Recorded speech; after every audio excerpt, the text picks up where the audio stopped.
Ashhadu an la ilaha illa Allah wa ashhadu anna Muhammadan Rasul Allah.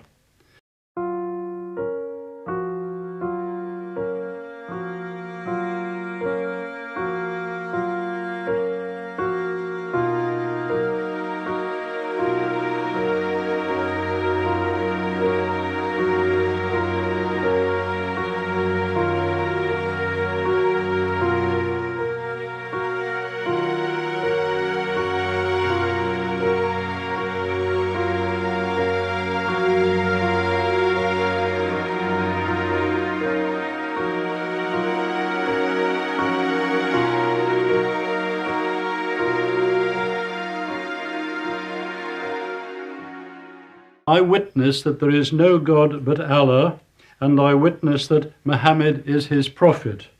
Salamu alaykum.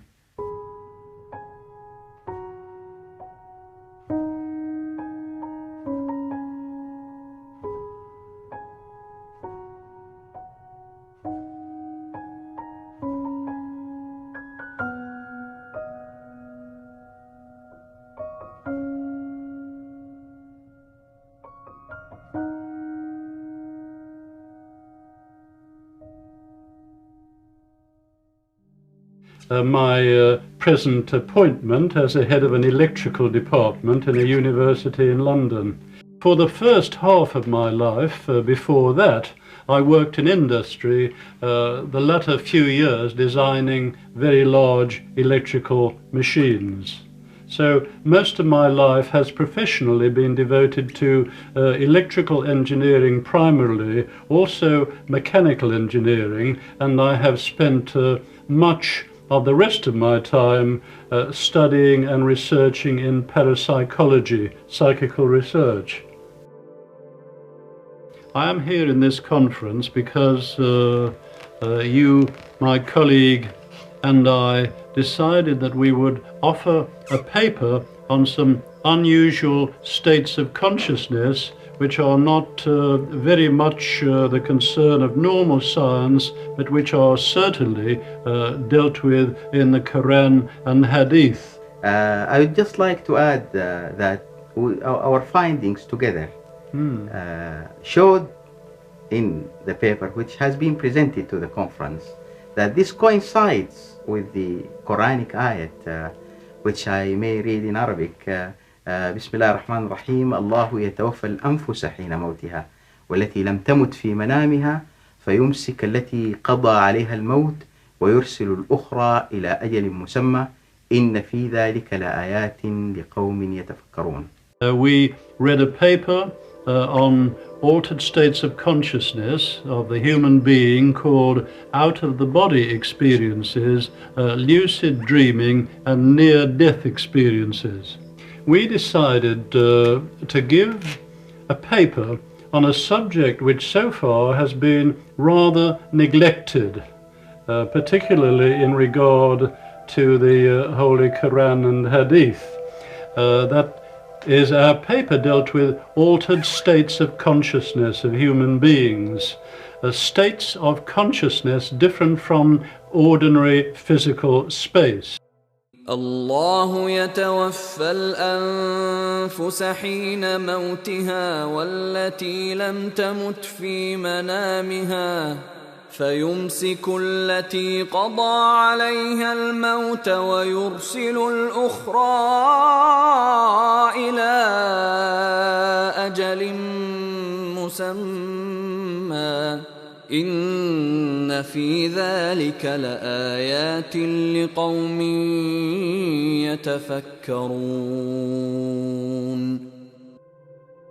We considered three particular states of consciousness, the first being the out-of-body experience, in which many human beings for indeed many thousands of years have had the experience of floating outside their physical body in another body usually, but not always, and seeing their physical body lying on the bed after interesting experiences, later returning to it. that normally takes place with no break in consciousness from getting in bed to finally having the experience of returning to the body. The other kind of state of consciousness that we dealt with was lucid dreaming.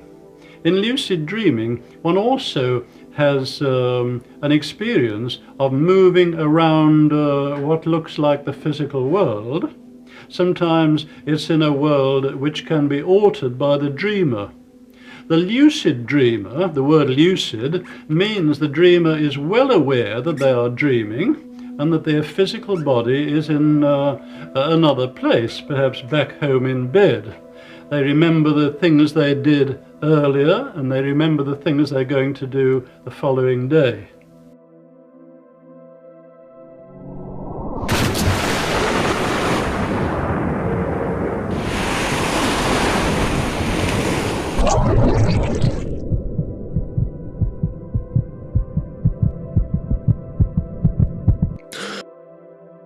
It has been found possible to communicate with a lucid dreamer through the action of their physical body. For example, a lucid dreamer remembers that he discussed an experiment with the experimenters. He can flick his eyes to and fro and produce electrical activity in the muscles which move his eyes, and that will signal to the experimenters in their ordinary state of consciousness that the experiment is about to begin. And then he can perhaps lift a weight and let a weight down to the ground again in his dream, and it has been found that certain electrical activity occurs in the muscles of his arms and legs. That is the sort of experiment that can be done to study that particular state of consciousness called lucid dreaming. الله يتوفى الأنفس حين موتها والتي لم تمت في منامها فيمسك التي قضى عليها الموت ويرسل الأخرى إلى أجل مسمى إن في ذلك لآيات لقوم يتفكرون. The final of the three states of consciousness we considered in our paper was the near-death experience. During the last 20 years or so, it has been possible for doctors to resuscitate people, patients, subjects who are clinically dead. That is, they have no heartbeat, no breathing, no electrical brain activity which can be recorded. Any doctor would pronounce them dead. Sometimes subjects having experience of that kind have heard themselves pronounced by a doctor or by other friends around or others to be dead. They have then had the experience of hearing a rushing, roaring noise, rather like a wind, and then moving along a dark tunnel and coming out into the light. Until relatively recently, as I explained, I didn't know very much about the scientific work which is to be found in these religious teachings. Finding out about that made me think very deeply. لو سألت أي واحد من الأديان الأخرى وقلت له هل معجزة نبيك الآن يمكن أن تشاهدها؟ يقول لك لا، هذا أمر حدث في الماضي وليس لنا منه إلا الرواية. لكنك لو سألت المسلم هل معجزة محمد باقية؟ قال نعم، هذا هو القرآن. ولذلك قال تعالى: قل أي شيء أكبر شهادة قل الله شهيد بيني وبينكم وأوحي إلي هذا القرآن لأنذركم به ومن بلغ. ولكن يتساءل الإنسان ويقول: ما طبيعة الإعجاز في القرآن؟ أنا إذا رأيت العصا تضرب البحر نصفين قلت هذا لا يكون إلا من عند الله. إذا رأيت عيسى عليه الصلاة والسلام يحيي الموتى قلت هذا لا يكون إلا من عند الله. فكيف أعلم أن هذا القرآن هو من عند الله؟ القرآن يجيب. قال تعالى: لكن الله يشهد بما أنزل إليك، أنزله بعلمه، أي أنزله وفيه علمه. فالقرآن كلمات ولكنها تحمل معاني، تحمل علوما. هذه العلوم التي في القرآن هي علوم نهائية. فإذا تقدم البشر في مجال من المجالات التي ذكرها القرآن، علموا أن الذي ذكره القرآن هو الحق. وهذا العلم يزداد للبشر جيلا بعد جيل، فهذه المعجزة تتجدد جيلا بعد جيل وزمنا بعد زمن. ولذلك هذا ما نعنيه بأن معجزة محمد صلى الله عليه وسلم باقية ومتجددة. وبذلك كان محمد صلى الله عليه وسلم هو الرسول الذي يتحدث إلى راعي الغنم في جزيرة العرب، وإلى البروفيسور إليسون، الأستاذ الآن عبد الله إليسون الذي أسلم، وإلى أساتذة الجامعات في عصرنا والذين شهدناهم في المؤتمر يتعاقبون لبيان هذا الإعجاز في الكتاب الكريم والسنة النبوية المطهرة. I found recently that my beliefs, my practices of many years appear to be in agreement with those of Muslims. Since birth I have not eaten pork or indeed any other kind of meat. I have always been a vegetarian, and I very early discovered in my life that alcohol was not to my taste, and I have never drunk alcohol. Should I add in addition, I have never smoked cigarettes, which are also damaging. So I think I was rather surprised when Sheikh Zindani told me after a discussion about my views and beliefs and my personal practices that I was indeed a Muslim. And of course I was only too happy, as I have always been happy, to tell anyone who wishes that these are my views and beliefs. So I have been very happy this week to join the Muslim family of brothers and sisters, and I have been overwhelmed with the joy and the friendship, brotherliness and sisterliness that have been showered upon me. I shall be ever grateful to Allah.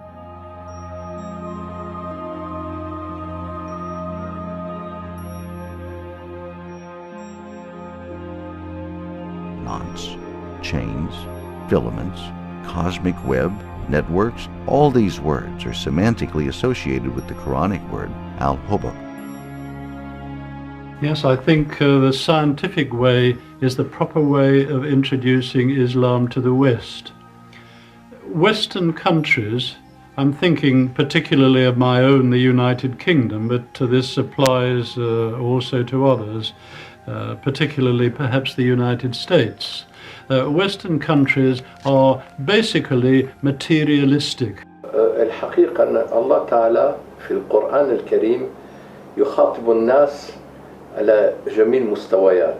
أحيانا يخاطب الناس بخطاب الفطرة، أحيانا يخاطبون بخطاب العاطفي، وأحيانا يخاطبون بخطاب العقل. أم خلقوا من غير شيء أم هم الخالقون؟ هذا خطاب العقل. في أيامنا هذا نحن في زمن انحطاط، وأغلبية الناس بعدوا من الفطرة خصوصا في الغرب. إذا لما تخاطب الناس لا يعرفوا لغة العربية ولا ما ممكن أن يشعروا بجمال القرآن وليس لهم إلا الخطاب المنطقي، فالبرهان بالإعجاز العلمي يأتي مناسب لأن يصادف عقولهم، لأن هذا شيء منطقي فعلا. مثلا الآن لما أرى أن القرآن يصف من مراحل تطوير الأجنة في الرحم، وهذا ما وجدنا إلا بالمجهر الإلكتروني في السنوات الأخيرة، أعرف أن هذا صحيح.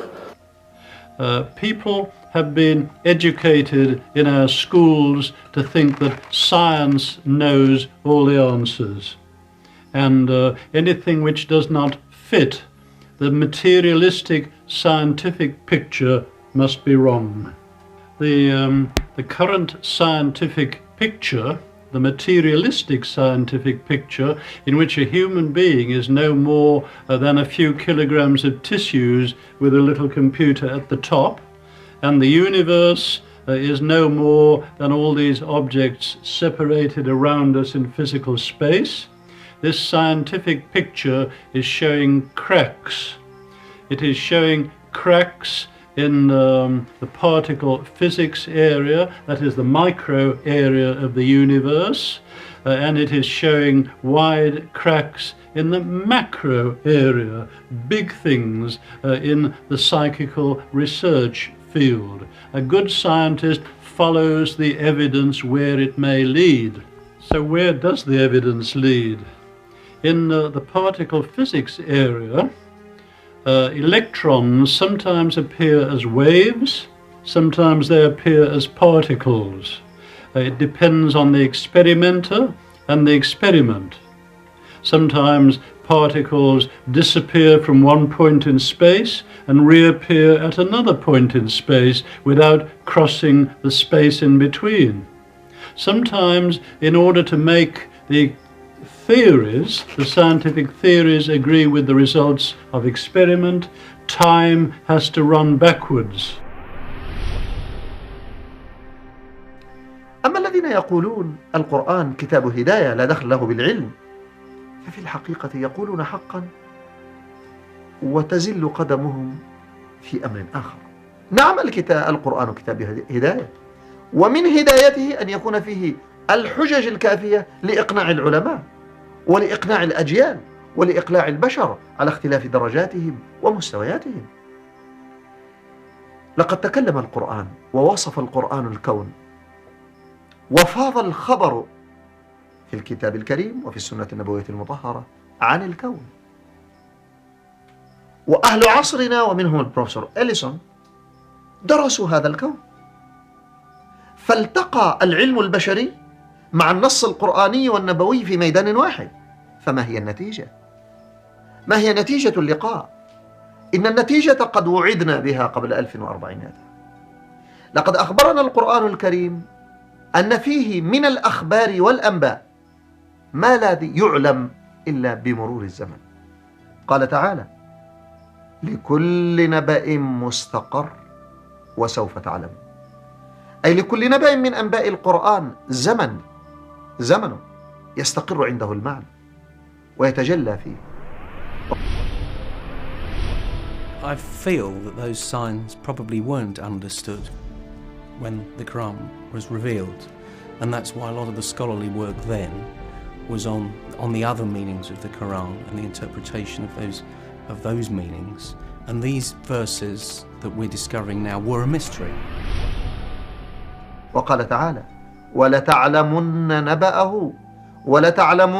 نبأه بعد حين. أي فيه أنباء الآن أنتم لا تعلمونها، ولكنها ستتجلى لكم بعد حين. وقال تعالى: وقل الحمد لله سيريكم آياته فتعرفونها. أي أن هذه الآيات التي كانت مسموعة للأجيال السابقة أصبح الكثير منها لنا مشاهد، فجمعنا نحن في عصرنا في الآيات الكونية بين السماع من النص القرآني والمشاهدة من الواقع الكوني. فكانت النتيجة أن تبين لنا وللكافرين، ازداد المؤمنون بيانا وإيمانا بأن القرآن هو الحق. وأما الذين لا يعرفون القرآن، وأما الذين لا يؤمنون بالقرآن، وأما الذين لم يصل إليهم الإسلام، فإن هذا طريق قوي لتبين أن القرآن هو الحق. وهذا الذي حدث للبروفيسور إليسون، عبد الله إليسون. In the macroscopic area of psychical research, human beings are in touch with one another and with the universe without the normal five senses coming into it. This is called telepathy. Human beings sometimes know about the future without any normal deductive process. This is called precognition.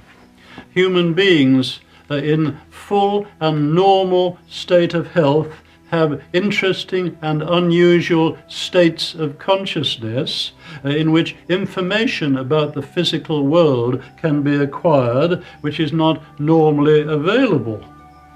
All these well-ascertained scientific facts show that the materialistic basis of science is flawed, that the physical world is not nearly so simple as it appears, that time and space are much more complex than we think. These are showing us clues that there is a great deal more to be discovered. This is breaking up materialism by that rigorous, objective, scientific method which led to materialism in the first place, and leading to a more balanced material and spiritual life.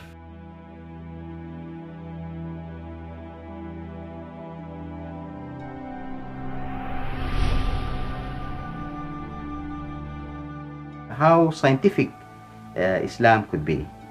I was rather surprised. You know, in Western countries we know very little about Islamic religious teachings. The Quran is not very much read, and the Hadith are not read. I think that the Muslim world does not shine its light as much as some of the other religions do in the West. But I was very surprised to learn quite recently of the scientific statements which are to be found in Quran and Hadith. I was very surprised to find that there are these statements about psychical research matters, which Dr. Yahya has quoted.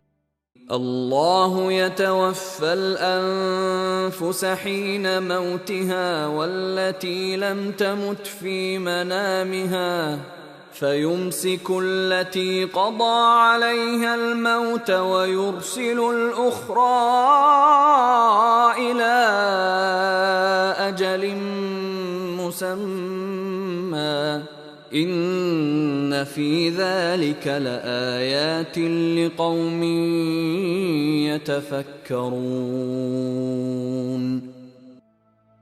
I was also very surprised to hear other Western scientists quote statements in the Quran about embryology and about geology and various other medical matters.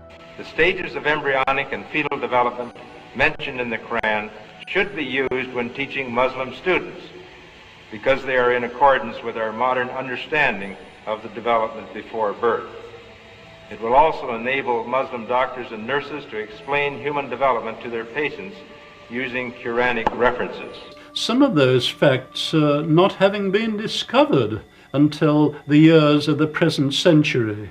As the Quran and Hadith are some 1400 years old, that surprised me very much and made me wonder what the source could be. Muhammad could not have known these facts about human development in the 7th century because most of them were not discovered until the 20th century. Muslims and others are justified in concluding that these facts could only have been revealed to Muhammad by the one who knows all about us, not only about how we developed, but how we live and function.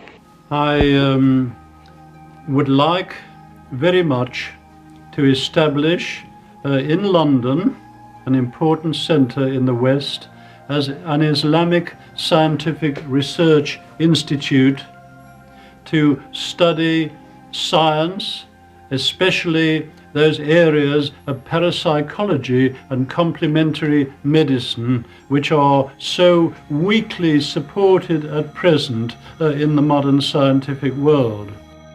I have a duty to tell other scientists what I discover, and I have discovered certain remarkable scientific things in Quran and Hadith. So I think it's my duty to tell them that they should read these books, because they would find their scientific imagination stimulated, they would find new experiments, possibilities of scientific research would arise in their minds. So we Muslims should shine the lights of Islam on the materialistic scientific world, and using those rigorous methods of science which led to that materialism, reintegrate our brothers in that world with a little deeper truth about the universe in which they find themselves and about their own natures. Allah be praised. I called myself Abdullah Ellison.